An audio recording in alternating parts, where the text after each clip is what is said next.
बिस्मिल्लाहिर्रहमानिर्रहीम अस्सलाम वालेकुम नाज़रीन, मेरा नाम उसैर हूँ। आप हमारा फेसबुक और यूट्यूब चैनल देख रहे हैं। जनाब, आज बड़ी अहम तरीन खबर इस वक्त सामने आ रही है। पाकिस्तान और इंडिया का महाज एक मरतबा फिर से खतरनाक तरीन राह पर जाकर खड़ा हो गया है कि जहां पर भारत जो है वो फॉल्स फ्लैग ऑपरेशन की तैयारियां कर रहा था, बल्कि दिल्ली अटैक हो, श्रीनगर पुलिस स्टेशन पर हमला हो, उन सब के ताने बाने भारतीय इंटेलिजेंस एजेंसी एक मुकम्मल प्लान के मुताबिक पाकिस्तान के साथ जोड़ने की कोशिश की जा रही है कि कहीं हम इसको बुनियाद बनाएं और पाकिस्तान पर हमला कर दें। तो फिर बिलाखिर वही हुआ है जिसका डर था या जिसका खदशा का इजहार किया जा रहा था कि मोदी ने आज अपनी फौजों को पाकिस्तान पर हमले का ऑर्डर जारी कर दिया है। आज बाज़ाब्ता तौर पर जो ऐलानात हुए हैं और फिर भारतीय फौज मुकम्मल तौर पर इस वक्त हाई अलर्ट पर जा चुकी है और एलओसी से पाकिस्तान के बॉर्डर से जो खबरें आ रही हैं वो इंतहाई तशवीशनाक हैं। तमाम तर तफसीलात बमा हकाइक और बमा सबूत स्क्रीन पर आपके सामने चलवाऊंगा और उसका हम मुकम्मल मिलकर पोस्टमार्टम करेंगे कि सूरत हाल किस नहज पर जाती हुई दिखाई दे रही है। और फिर भारत ने अब टू फ्रंट खोल ली अपने खिलाफ। एक तरफ तो पाकिस्तान पर स्ट्राइक, दूसरा बांग्लादेश में भी भारत की जानिब से स्ट्राइक की गई है। जी हाँ, कुछ खतरनाक तीन धमाके हुए हैं ढाका में और एक के बाद एक धमाके और कोई लोग जो है वो जान की बाजी हार गए हैं। बांग्लादेश ढाका की सूरत हाल इस वक्त बड़ी खौफनाक शक्ल इख्तियार कर रही है और पाक फौज भी क्या बांग्लादेश के बॉर्डर पर पहुंच गई है। खत्ते में एक नई जंग का आगाज हुआ है। पाक फौज क्या करने जा रही है, इस हवाले से भी कुछ एक्सक्लूसिव डिटेल्स हैं। लेकिन आगे बढ़ने से पहले मेरी आप सबसे दरख्वास्त होगी कि आपने इस चैनल को लाजमी सब्सक्राइब करना है, वीडियो को लाइक करें, शेयर करें। कमेंट सेक्शन में आपने पाकिस्तान जिंदाबाद, पाक फौज पाइंदाबाद का नारा कमेंट में जरूर लगाना है। जनाब, आज शेख हसीना वाजिद जो हैं उनको सजाए मौत की सजा दी जाती है क्योंकि उन पर बहुत सारे इल्जाम थे। प्रोटेस्टर्स उनके खिलाफ खड़े हुए, उनको कत्ल करने की जो है उन्होंने हुक्म दिया और फिर बहुत सारे स्टूडेंट्स जो हैं उनको कत्ल भी किया गया। बांग्लादेश की फौज को कमजोर करने की साजिश और उसके अलावा नेशनल सिक्योरिटी जो है उनको उन्होंने ब्रीच किया और इंडियन इंटरेस्ट को प्रोटेक्ट किया बांग्लादेश के अंदर। तो उस सारी सजाओं में इंसानी हकूक के खिलाफ वर्जियों पर आज शेख हसीना वाजिद और साबिक वज़ीर दाखिला जो है बांग्लादेश के, उनको सजाए मौत का ऐलान किया गया कि इनको सजाए मौत दी जाए। तो ये एक बहुत बड़ा ऐलान है कि एक मुल्क के साबिक वज़ीर आज़म को इस तरह से जो है वो सजाए मौत दे देना। और फिर भारत ने पूरी कोशिश की कि बांग्लादेश के अंदर खाना जंगी शुरू की जाए।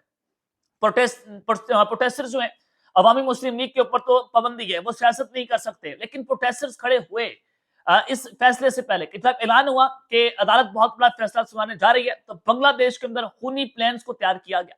भारत ने एक प्लान किया गया हम स्ट्राइक करें, लेकिन उसने अपने स्लीपर सेल जो है उनको भी एक्टिवेट किया और एक्टिवेट करके बांग्लादेश में एक जलती पतेल का काम किया कि लोगों को इकट्ठा किया जाए, शेख हसीना वाजिद के हक के अंदर नारेबाजी की जाए और वहां पर खून खराबा किया जाए और आग लगाई जाए पूरे बांग्लादेश के अंदर, ताकि सूरत हाल आउट ऑफ कंट्रोल हो वहां की फौज के लिए और मोहम्मद यूनुस की जो गवर्नमेंट है उसके लिए सूरत हाल आउट ऑफ कंट्रोल हो जाए। तो फिर हम दोबारा से हसीना वाजिद जो है उनका जो हुकूमत है बांग्लादेश में बनाने में कामयाब हो जाए। लेकिन याद रखिएगा कि फौजी बगावत के जरिए हसीना वाजिद जो है उनको हुकूमत का तख्ता नहीं उल्टा गया, ये अवामी बगावत थी। अवाम उनके खिलाफ उठ खड़ी हुई। जब अवाम उनके खिलाफ उठ खड़ी हो तो फिर कोई माइकल आल जो है वो बांग्लादेश के अंदर हसीना वाजिद की गवर्नमेंट को नहीं ला सकता।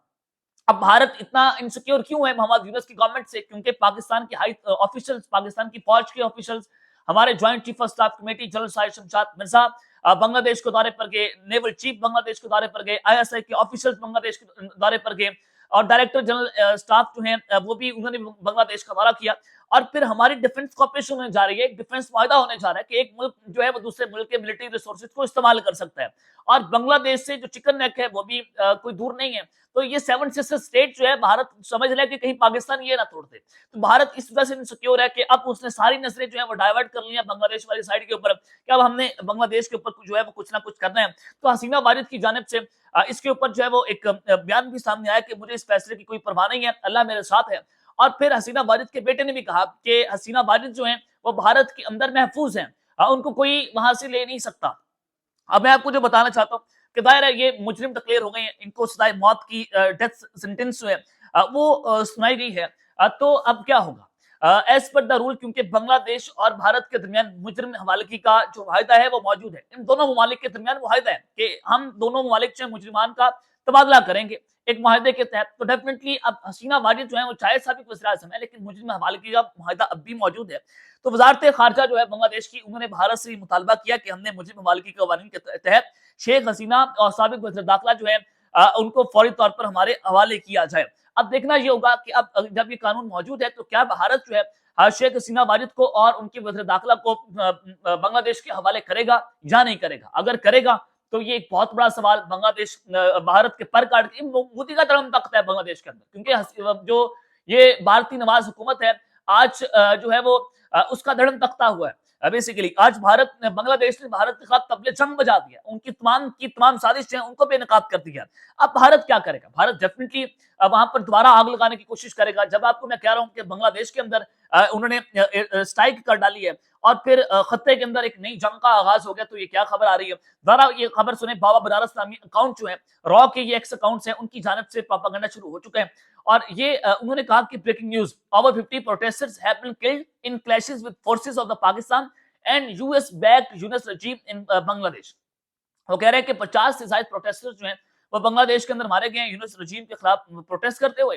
The violence erupted after a Bangladeshi court handed former PM Yunus a capital punishment verdict और sparking nationwide outreach and fights unrest. और उन्होंने कहा कि ये उस वक्त वायलेंस जो है वो शुरू हुई कि जब बांग्लादेशी कोर्ट ने शेख हसीना वाजिद को सजाए मौत दी है। उसके अलावा पूरे मुल्क के अंदर जो है अब पॉलिटिकल अनरेस्ट जो है वो शुरू हो गया। वहां पर कोई ऐसी खबर नहीं है। आज मुकम्मल तौर पर सिक्योरिटी हाई अलर्ट के ऊपर थी। हाँ, जब ऐलान हुआ था तो बांग्लादेश ने पूरी कोशिश की, उनके बेटे ने पूरी कोशिश की। अब उनका बेटा भी कह रहा है कि हम अवामी तहरीक चलाएंगे, हम ये कर देंगे। अब भारत का प्लान बेसिकली ये है कि खाना जंगी शुरू की जाए, अंदर से पॉलिटिकल अनरेस्ट शुरू हो और बगावत हो और फिर दोबारा से शेख हसीना वाजिद को वहां पर सामने लाया जाए, लेकिन ये बहुत मुश्किल है। अब भारत क्या करेगा? क्या भारत बांग्लादेश के ऊपर स्ट्राइक करने जा रहा है? उनकी हाई प्रोफाइल शख्सियत जो है वो उनको टारगेट करेगा? ये भी इतना आसान नहीं है, लेकिन अगर करेगा फिर व्हाट नेक्स्ट, फिर क्या होगा? और अगर वो खाना जंगी भी शुरू करने की कोशिश करते हैं तो आप उसकी खबर भी सुन ले कि बांग्लादेश की जो फौज है उन्होंने रॉ के जो स्लीपर सेल्स है वो चूंकि एक्टिवेट है, उनके खिलाफ मुकम्मल तौर पर क्रैकडाउन जो है उसका ऐलान कर दिया, बल्कि उसको क्रैकडाउन शुरू कर दिया। उनको गिरफ्तार किया जा रहा है बांग्लादेश के अंदर। और फिर जाहिर है हमारे बांग्लादेश और पाकिस्तान के दरमियान दफाई मुआहदे की बातें होना शुरू हो गई हैं कि ये वक्त की जरूरत है और इमरजेंसी बुनियादों के ऊपर होना चाहिए। और अगर भारत की शरारत करता है तो पाकिस्तान की फौज फिर जाहिर है मिलिट्री रिसोर्सेज का इस्तेमाल करना, हम बांग्लादेश के बॉर्डर पर जा सकते हैं, फिर हम उनकी मदद करेंगे, दिफाई लिहाज से भी चाइना भी मदद करेगा। तो ये अब भारत के लिए एक नया महाज जो है वो खुल गया और वो भारत जो टू फ्रंट वॉर के जरिए अफगानिस्तान को पाकिस्तान के खिलाफ इस्तेमाल कर रहा था, आज वो भारत जो है उसकी पूरी की पूरी गर्दन पाकिस्तान के हाथ में आ चुकी है। तो ये भारत जो है वो प्लान कर रहा है। बाबा बनारस जो है उनके ये आप देखें, और ये प्रोटेस्ट वहां हुए थे उस वक्त हुए थे जब वो भी नमक में आटे में नमक के बराबर जो लोग थे। जब ऐलान हुआ था कि हसीना वाजिद को सजा देनी है या उनका फैसला आना है, तो उस वक्त ये छोटे मोटे प्रोटेस्ट थे, लेकिन उनकी गवर्नमेंट, उनकी पुलिस ने जो है वो मुकम्मल तौर पर निजाम अपने हाथ में लेकर उन वायलेंस को जो है वो खत्म करवाया था। अब एक तरफ तो ये सूरत हाल बनी हुई है, दूसरी जानिब मोदी ने भारतीय फौज को पाकिस्तान पर हमले का ऑर्डर जो है वो जनाब जारी कर दिया। ये जरा खबर सुने। ये आज अमित शाह जो उनके होम मिनिस्टर है उनकी जानिब से स्टेटमेंट आ गई है। उन्होंने कहा कि we will hunt down the culprits of the Delhi bomb blast even from the depths of the netherworld and ensure they receive the strictest possible punishment. ये इंडिया के होम मिनिस्टर है, वो कह रहे हैं कि हम हर तरह से दिल्ली के जो बॉम्ब ब्लास्ट है उनके कल्प्रिट्स को मुकम्मल तौर पर नीस्तो नाबूद कर देंगे और बेशक वो दुनिया में कहीं भी छुपे हुए हैं और हम उनको ऐसी सजा देंगे और ऐसा कि दुनिया याद रखेगी। ये अमित शाह का बयान है। अब आप थोड़ी सी नजर दौड़ाएं। भारतीय मीडिया कह रहा है कि जैश ए मोहम्मद ने किया, पाकिस्तान के साथ को दाने बाने जोड़े जा रहे हैं। फिर रॉ की जो इंटेलिजेंस रिपोर्ट्स आई हैं वो कह रही हैं कि ढाका और पाकिस्तान ने मिलकर, यानी बांग्लादेश ने और पाकिस्तान ने मिलकर ये प्लॉट किया और पाकिस्तान ने कुछ सप्लाईज लाइन भेजी वेस्ट बंगाल और फिर वहां से दहशतगर्द जो है वो बांग्लादेश से भारत के अंदर एंटर होते हैं। तो ये जब सारी डॉट से डॉट्स कनेक्ट करेंगे तो अमित शाह का ये बयान पड़े फिर। और फिर जो भारतीय मीडिया वो कह रहा है कि जैश ए मोहम्मद जो है वो कश्मीर के अंदर बहुत बड़े हमले की प्लानिंग कर रहे हैं और फिर भारत ने कश्मीर के अंदर एक बहुत बड़े पैमाने के ऊपर क्रैकडाउन शुरू कर दिया। वहां पर उनकी फौजी उन्होंने भेज दी है, स्पेशल फोर्सेस को वहां पर तैनात कर दिया है। और फिर जब ये खबरें चलवाई जा रही हैं तो इसका मतलब यह है कि अब अमित शाह जो है वो चूंकि उन्होंने अभी हाल ही में 2 दिन पहले अपना अहम तरीन आला सतह का इजलास बुलाया जिसमें रॉ के इंटेलिजेंस चीफ भी मौजूद थे, फिर इनका यह बयान आ रहा है। तो इसका मतलब यह है कि बाकायदा तौर पर जो भारतीय फौजें हैं उनको ये ऑर्डर दिया गया कि आप जंग शुरू करें। और फिर आज ही इंडियन आर्मी चीफ ने कहा कि हम 4 साल की लंबी तरीन जंग लड़ेंगे पाकिस्तान के साथ और फिर ये तो ट्रेलर है, ऑपरेशन सिंधु तो ट्रेलर था, और ऑपरेशन सिंधु 2.0 जो है वो एक बहुत बड़ी मूवी होगी, और फिर आप हमें नहीं रोक पाएंगे, फिर ट्रंप भी हमें नहीं रोक पाएगा। ये इंडियन आर्मी चीफ का बयान भी है। तो ये बेसिकली एक ऑर्डर दिया गया। अब देखना ये होगा कि सूरत हाल किस जानिब जाती है, लेकिन पाक फौज भी तैयार है, हम भी अपनी जंगी मशक करके, हमने भी, हमारे फील्ड मार्शल ने भी कल बयान दे दिया, उन्होंने कहा कि हम तैयार हैं और हम अल्लाह की फौज है, फिर हम अल्लाह के नाम पर लड़ेंगे और फिर वो तबाही होगी, फिर हम आधी दुनिया अपने साथ लेकर जाएंगे, हम अकेले नहीं जाएंगे, फिर आधी दुनिया हमारे साथ जाएगी। तो ये जो है पाकिस्तान की जो है वो इस हवाले से वॉर प्रिपेयर्डनेस है जो मैंने आपके सामने रखी है। अब तक के लिए इतना ही, अपना ख्याल रखिएगा और इस पे लाजमी हलक लाने के बाद पाकिस्तान जिंदाबाद।